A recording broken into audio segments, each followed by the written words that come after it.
Hi అండి. ఈ healthy whole foods list నుంచి హోల్ గ్రెయిన్స్ దంపుడు బియ్యం మరియు వాటర్ రిచ్ వెజిటబుల్ సోరకాయ ఈ రెండింటిని యూజ్ చేస్తూ చేసిన మా ఈ రెసిపీ. ముడి బియ్యం దోశ. ముడి బియ్యంలో కొన్ని మెంతులు వేసుకొని 6 గంటలు నానబెట్టుకోవాలి. పచ్చిమిర్చి, అల్లం, జీలకర్ర, సొరకాయ, ముడి బియ్యం అన్నీ కలుపుకొని గ్రైండ్ చేసుకోవాలి. ఒక 1 అవర్ నానబెట్టుకోవాలి. 1 అవర్ తర్వాత ఇలా దోశ వేసుకోవాలి. పైన కొద్దిగా బటర్ లేదా 2 చుక్కలు ఆలివ్ ఆయిల్ వేసుకుని 2 వైపులా కాల్చుకోవాలి.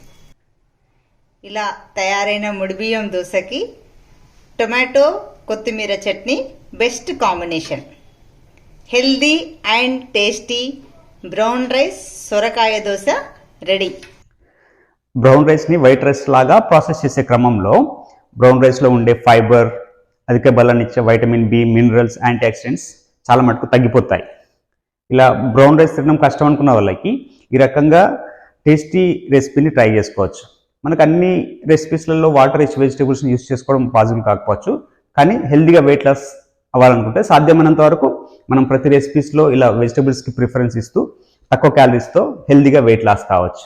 నా ఫస్ట్ 2 వీడియోస్ నేచర్తో మన రిలేషన్లో భాగంగా ఎర్త్తో మన రిలేషన్ అర్థం చేసుకుంటూ వాట్ ఈస్ హెల్దీ ఫుడ్, వాటర్తో రిలేషన్ అర్థం చేసుకుంటూ మన డైట్లో ఎటువంటి చేంజ్ చేసుకుంటే అది హెల్దీ డైట్గా మారుతుందని వీడియోస్ చూడకపోతే చూడండి. మా ఈ ఇన్ఫర్మేషన్ నచ్చినా, మా రెసిపీ నచ్చినా లైక్ చేయండి, షేర్ చేయండి, సబ్స్క్రైబ్ చేయండి. Thank you.